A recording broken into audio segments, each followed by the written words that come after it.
మల్లీశ్వర్ వచ్చేసింది ధూమ్ ధామ్ ముచ్చట్లు తీసుకొని. చలో నడువురిగా జల్దిన ముచ్చట్లు షూరు చేసుకుందాం. ఎన్ఎస్ఆర్ గ్రూప్ వారి ఎన్రిచ్ వాటర్ సమర్పించు ధూమ్ ధామ్ ముచ్చట్లు షురు. మన సర్కారు అసెంబ్లీలో బడ్జెట్ పెట్టింది వల్ల గదే పద్దు అంటే ఈ ఏడాది ఆమ్దాని ఎంత, ఖర్చులేంది, ఎవలకు ఎంత ఇచ్చుడు, ఏ శాఖకు ఎంత అప్పచెప్పుడు, రైతుల కథ ఏంది, ఆడపడుసుల ముచ్చటేంది, బడిపోరల చదువుల కోసము ఏ పాటు పెట్టుడు, ఇగో ఇట్లా అన్ని లెక్కలు ఉంటాయి అన్నట్టు. అయితే మన పైసల మంత్రి బట్టి సారు పద్దు ముచ్చట్లు మంచిగా కాగితంలో అచ్చరం పొల్లుకోకుండా చదివి వినిపించిండు. మరి ఆ పైసల లెక్కేంది, బట్టిసారు పెట్టిన బడ్జెట్ ఎట్లున్నది, అందరినీ మంచిగానే అరుచుకున్నారా లేకుంటే 10+10 100 అని అన్నాడా? ఏది ఓ మలక మనమే చూద్దాం పాండ్రి. అంతా చూసినాక బడ్జెట్ ఎట్లున్నదో మీరే చెప్పాలి నాకు. ఏమంటున్నా పాండ్రి మరి చూద్దాం. మన పైసల మంత్రి బట్టి సారు 3 లక్షల కోట్ల బడ్జెట్ పాఠం మంచిగా చదివప్ప చెప్పిండు. 3 ముక్కలలో ఇనుర్రి. 2024-25 ఆర్థిక సంవత్సరంలో తెలంగాణ స్థూల రాష్ట్ర ఉత్పత్తి ప్రస్తుత ధరల ప్రకారం 16,12,579 కోట్ల రూపాయలు. గత సంవత్సరంతో పోలిస్తే వృద్ధి రేటు 10.1% నమోదైంది. ఇదే సమయంలో దేశ జీడిపి 3,31,03,215 కోట్ల రూపాయలు కాగా వృద్ధి రేటు 9.9% ఉంది.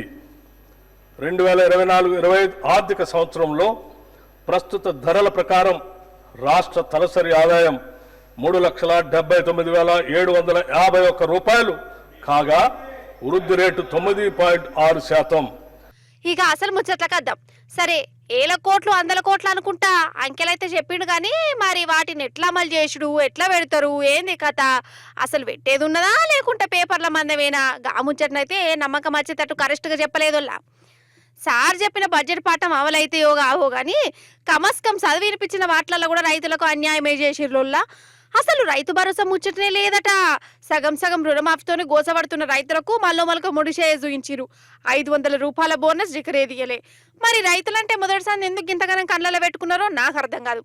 ఇక 6 గ్యారెంటీల పేరుతోనే అధికారంలోకి వచ్చింది కదా ఈ షేయి పార్టీ. ఈ బడ్జెట్లా గ్యారెంటీల తెరువుకే పోలే. ఎందుకు పోతుంది? మొన్ననే రేవంత్ సార్ చేతులు లేబట్టే కదా, మాతోని కాదు లంకె బిందె లేవు అనుకుంటా. అంటే 6 గ్యారెంటీలు 420 మాటలు చెట్ల మీద ఇస్తారా గుట్టే ముచ్చట్లు లెక్క మారిపోయినాయి అన్నట్టు. కేసీఆర్ సార్ సీఎం ఉన్నప్పుడు రైతుల కోసం నీళ్ళ కోసం మస్తు పైసలు పెట్టేది, ప్రాజెక్టుల కోసం 100 కోట్లు ఇచ్చేది.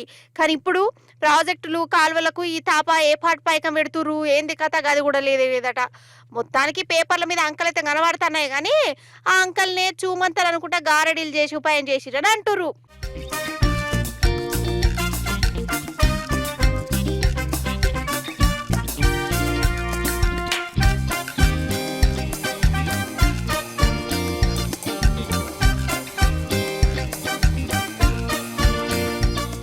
అన్నట్టు అసలు ముచ్చడు ఎప్పుడు మర్చినా గరీబోళ్లకు ఆసరగుండే స్కీములకు కూడా పాతరేసినట్టేనట్టునోళ్ళ.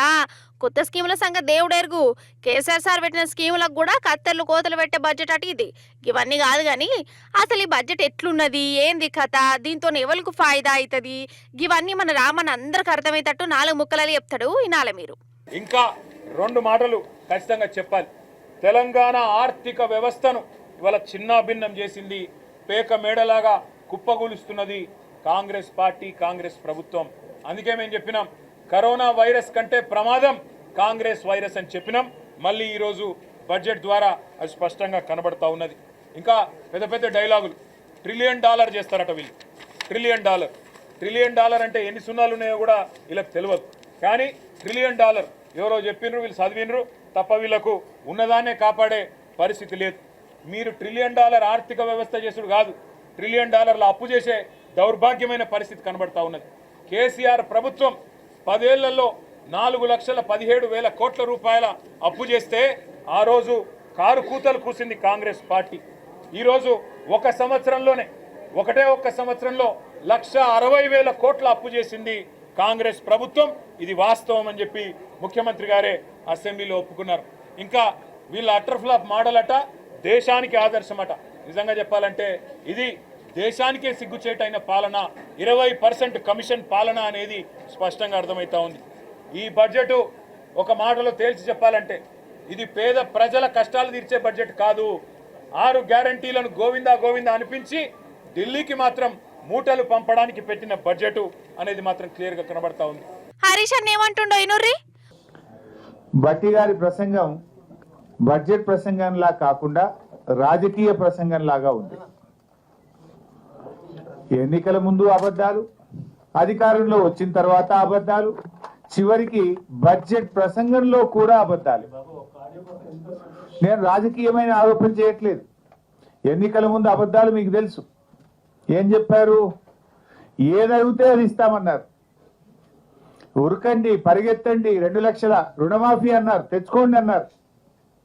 కానీ ఈరోజు చూస్తే ఏం జరిగిందో మీకు తెలుసు. అధికారంలో వచ్చిన తర్వాత కూడా నోరిప్పితే రేవంత్ రెడ్డి గారి అసెంబ్లీలో అబద్ధాలు, బయట అబద్ధాలు. చివరికి భట్టి గారి ప్రసంగంలో కూడా, బడ్జెట్ ప్రసంగంలో కూడా ఈరోజు అబద్ధాలే ఉన్నాయి. మొత్తానికి చెయ్యి పార్టీ పేరుకు తగ్గట్టే అందరికి పెద్ద షేర్ చూపించిందని చెప్పుకుంటుర్రు. ఇంట గెలిచి రచ్చ గెలవాలే అంటారు కదా. మనోళ్ళ కాడ మంచోడు అనిపించుకున్నాడు కాదుల్లో, శత్రువుతోని కూడా శభాష్ అనిపించుకున్నోళ్ళే అసలు సిజలైన గొప్పోళ్ళు. అవునా కాదా? మన కేసీఆర్ సార్ గొప్పతనం గురించి మనందరికీ ఎరికే. సాక్షాత్తు ప్రధాని కాడికెళ్ళి ప్రతి ఒక్కళ్ళు సారు పాలనను తారీఫు చేసిన వాళ్ళే. ఇక ఇప్పుడు స్వయాన కాంగ్రెస్ లీడర్లు, ప్రభుత్వంలో ఉన్న పెద్దోళ్ళు కూడా కేసీఆర్ సారు చేసిన సేవలను యాదికి తెచ్చుకున్నారు. సారు ముందు చూపుకు, చేసిన సేవలకు శనార్థులు చెప్తాండ్రు. అవి చూడరి. ఇది మన యాదగిరి నరసన గుడి, కేసీఆర్ సార్ కట్టిన యాదాద్రి. సదాంబోదేవాసం పుష్పహాసం జగత్సన్నివాసం శతాదిత్యభాసం గదాచక్రశస్త్రం లసత్పీతవస్త్రం హసచ్చారువక్రం భజేహం భజేహం. ఆంధ్రకు తిరుపతి ఎంకన గుడి ఎట్లనో మన తెలంగాణకు అట్లనే ఒక గుడి ఉండాలని కేసీఆర్ సార్ యాదాద్రిని కట్టించిండు. ఈ గుడి కట్టేటప్పుడు ఎంతో మంది ఎన్నో తీర్ల మాటలు అన్నారు, శాపాలు పెట్టిరు, పైసలు ఉత్త ఖర్చు ఎత్తురని అప్పటి ప్రతిపక్ష పోలు ఏమేమో కూని రాగాలు తీసిరు, పేపర్లలో దిగ్మల్లా ఇసపురాతలు రాయించిరు. కానీ ఇప్పుడు ఎట్లున్నదోలా, తిరుపతి గుడికి తగ్గని గుడి మాకున్నదని తెలంగాణ జనం గర్వంగా చెప్పుకుంటారు. ఈ గుడిని చూసి దేశమే మెచ్చింది. అయితే గుడి కట్టేటప్పుడు ఎంతో మంది కేసీఆర్ సార్ను బదనాం చేసిరు కదా. ఇగో ఇప్పుడు చూడురి, మండలి చైర్మన్ తో సహా షేపాటి ఎమ్మెల్యేలు, మంత్రులు కేసీఆర్ సార్ను తారీఫ్ చేస్తున్నారు. మండలి చైర్మన్ గుత్తా సుఖేందర్ సారు యాదాద్రి గుడి గురించి కేసీఆర్ సార్ ఆలోచనల మీద ఏమన్నాడో వినాలే. గత ముఖ్యమంత్రి కేసీఆర్ గారి యొక్క దూరదృష్టి అనుకోండి, గుడుల పట్ల ఉన్నటువంటి అభిలాష అనుకోండి, నిజంగా ఎవరు ఊహించినట్టుగా రాష్ట్ర ప్రభుత్వ నిధుల నుంచి 1800 కోట్లతోనే వారు నిర్మాణం చేయడం, నిర్మాణ దశలో పలు సందర్భాల్లో మమ్మల్ని కూడా తీసుకెళ్ళి చూపెట్టడం, తర్వాత సంప్రోక్షణ కార్యక్రమంలో మేము పాల్పంచుకునేటువంటి అవకాశం కూడా ఆ రోజు జరిగింది. నిజమే కదా, ఎంతటోళ్ళైనా గానీ ఒప్పుకొని తీరవలసిందే. గురి మన గుల్ల మంత్రి కొండా సురేఖక్క మాటలు కూడా వినాలే. ఎప్పుడైనా కూడా చరిత్రగానే ఉంటుంది. అది ఎవరు కట్టారు అంటే కేసీఆర్ గారి కాలంలో కేసీఆర్ కట్టారనే ఉంటుంది. దాంట్లో కేసీఆర్ గారు మరి వారు మనసుతో కట్టిన గుడి అని నేను చెప్తున్నాను అధ్యక్ష. మరి ఆ దేవుడికి మీకు మరి ఒక సేవ చేసుకునే అవకాశం వచ్చినందుకు మీరు అదృష్టంగా మరి భావించాలి. మరి తప్పకుండా మీకు ఆ దేవుడు మంచి చేయాలని చెప్పి కూడా కోరుకుంటా ఉన్నాను అధ్యక్ష. దానికి మన మండలి చైర్మన్ సార్ అప్పుడెట్లుండే ఇప్పుడు ఎట్లున్నదో ఒక్క మాటలు తేల్చి పడేసిండు. ఏది ఏమైనా తెలంగాణ ప్రాంతంలో, ఆంధ్రాలో తిరుపతి తిరుమల దేవస్థానం ఎట్లా ఉన్నదో మన దగ్గర కూడా మన రాష్ట్రానికి యాదగిరి లక్ష్మీనరసింహస్వామి అలా ఉండాలనేటువంటి వారి యొక్క ఆకాంక్ష మరి చాలా బలమైనటువంటి. ఇక మన చిన్నకోమన్ రెడ్డి సారు గదెనుల రాజగోపాల్ రెడ్డి సారు అసెంబ్లీలో ఏమన్నాడంటే, యాదగిరి గుట్ట కట్టాలన్న ఆలోచన రావడం భగవంతుడు కేసీఆర్ కల్పించడం అభినందనీయం, చాలా మంచి పరిణామమే అది. ఈ తెలంగాణ రాష్ట్రంలో కూడా ఒక ప్రముఖ పుణ్యక్షేత్రం ఉంటే బాగుంటుందని తెలంగాణ రాష్ట్రం వచ్చిన తర్వాత వచ్చింది. కట్టడం గొప్ప విషయమే. హరీష్ రావు గారు మనస్ఫూర్తిగా కేసీఆర్ గారిని కాంగ్రెస్ పార్టీ తరఫున, ప్రభుత్వం తరఫున ఈ ఆలోచన చేసి ఈ గుడి పునర్నిర్మాణానికి మీరు ఇది ఎంత చేసినందుకు మేము అభినందిస్తున్నాం. ఇది కేసీఆర్ సార్ అంటే. మనోళ్ళైనా మందోళ్ళైనా పగోళ్ళైనా ఏ పార్టోళ్ళైనా కేసీఆర్ సార్ తెలంగాణను నిలబెట్టిన తీరును ఒప్పుకొని తీరవలసిందే. మీదికి చెప్పొద్దు వాళ్ళు వేరే పార్టీ మనం వేరే పార్టీ అని వాళ్ళు ఎంత అనుకున్నా గాని యాదగిరి నరసన్న మాత్రం యొగిట్లా నిజాలు బయటికి చెప్పిస్తాడు. అంతేనా కాదా? జరాజన్మహీనం పరానందపీనం సమాధానలీనం సదైవానదీనం జగజ్జన్మహేతుం సురానీకహేతుం త్రిలోకైకసేతుం భజేహం భజేహం. కాదల్లా ఆలు మొగలు అన్నప్పుడు సవాలచ్చా ఉంటాయి.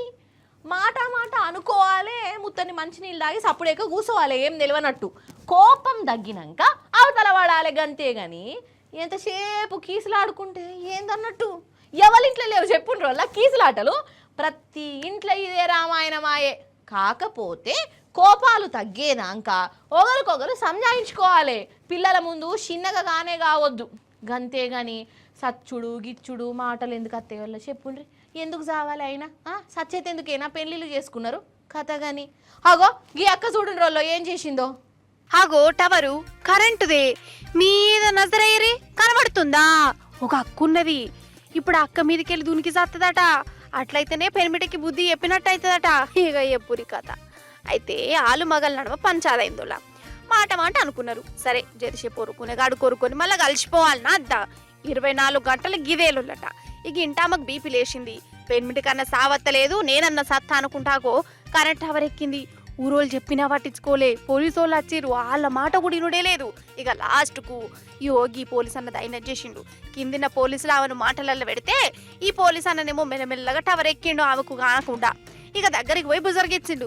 గద్మ పట్టుకున్నాడు. కాలు మొక్కుతా కిందికి దిగు అన్నాడు. ఇక ఆలుమగలంటే ఏంటిది, వాళ్ళు ఎట్లుండాలి ఏంది కథ అని జరిసేపు క్లాస్ కూడా ఇచ్చిండట.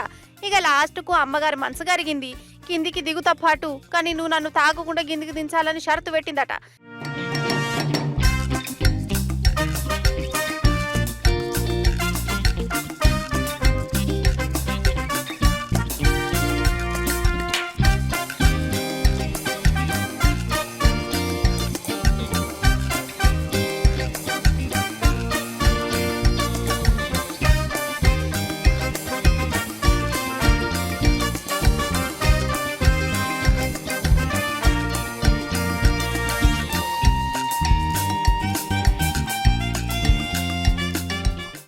లాస్ట్కు ఈమెను తాళతోని కట్టి ఇట్లా కిందికి దించిరోళ్ళ. పోలీసార్ను మాత్రం మెచ్చుకోవాల్సిందే కదా. చచ్చిపోయేందుకు రెడీగా ఉన్న ఆమె మనసు మార్చిందంటే చిన్న ముచ్చట్నా కదా. ఆయన ఉత్తదానికి పచ్చదానికి సత్తా సంపుతా అనుకున్నాడు. ఏందోల్లా ఆలు మగలన్నప్పుడు లొల్లులుండే ఆ జవడాలు రావా. అట్లా అని సచ్చుడు దాకా ఎందుకు ఆలోచించాలి? పిల్లలను ఎవరు చూసుకోవాలి అవునా కాదా అన్నట్టు. ఇది మనకాడ కాదోల్లా, గా ఉత్తరప్రదేశ్ రాష్ట్రం ప్రయాగరాజ్లో జరిగిందట.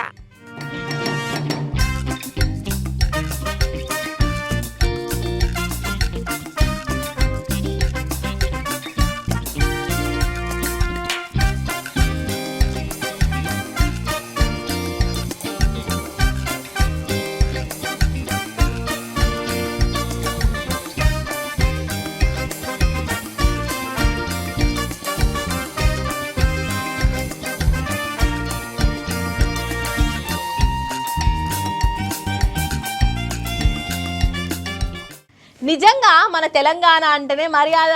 మంచి చేసిన వాళ్ళను మనం మరవం, నెత్తిన పెట్టుకుంటాం. అయితే చేసిన మేలును కలకాలం యాది పెట్టుకుంటాం కూడా, అవునా కాదా? మనోడైనా మందోడైనా మంచి చేస్తే తారీఫ్ చేస్తాం కదా. అయితే ఇప్పుడు మనం ఒక ఊరికి పోదాం రాండ్రి. ఆడ 30 ఏండ్ల సంధి ఒక బోరింగ్ ఉన్నదోళ్ళ. ఇక ఆ బోరింగు అక్కడోళ్ళ దూప తీరుస్తున్నది. మరి అట్లా దూప తీర్చిన బోరింగును అక్కడి జనాలు ఏం చేసిండ్రు ఎరికే నానోళ్ళ. జల్దీ నవ్వు చూసేసేద్దాం రాండి జప్పున. చిన్నదే ముచ్చట కానీ మంచిగుంటది. ఇగో ఈడ చూడుర్రి, అక్క బోరింగుకు బొట్టు పెడుతున్నది, వీళ్ళేమో దండలేస్తున్నారు. దానికి శాల్వలు కూడా కప్పిరు కదా. ఏందయ్యా అనంటే మేలు చేసిన వస్తువుకు ఇగో వీళ్ళు తీర్చుకుంటున్న రుణమట. అయితే ఆదిలాబాద్ జిల్లా బోధులో ఉన్న మైసమ్మ కాలనీలా ఈ బోరింగును 30 ఏండ్ల కిందట పెట్టిర్రు. ఇక అప్పటి సంధి ఈ మైసమ్మ వాడోళ్లకు ఈ బోరింగే దూప తీరుస్తున్నది. ఏడ నీళ్లు దొరకకున్నా ఈ బోరింగ్ నుంచి అయితే నీళ్లు వారుతూనే ఉంటాయి. 30 ఏండ్ల సంధి ఇగో ఇట్లా సేవలు చేస్తున్న బోరింగుకు ఈ మైసమ్మ వాడోళ్ళు దానికి పూజలు చేసి శాల్వ కప్పి సన్మానం చేసిర్రు. అవసరం తీర్చేదాకా ఒక లెక్కుండి అవసరం తీరినాక సాటి మనిషిని కంట కూడా చూడనోళ్ళు ఉన్నారు. ఇక ఇలాంటి జమానాల కూడా ధూప తీర్చిందని బోరింగుకు సన్మానం చేసి దాన్ని మొక్కుకుంటున్నారంటే మెచ్చుకోవాల్సిందే కదా వీళ్ళను.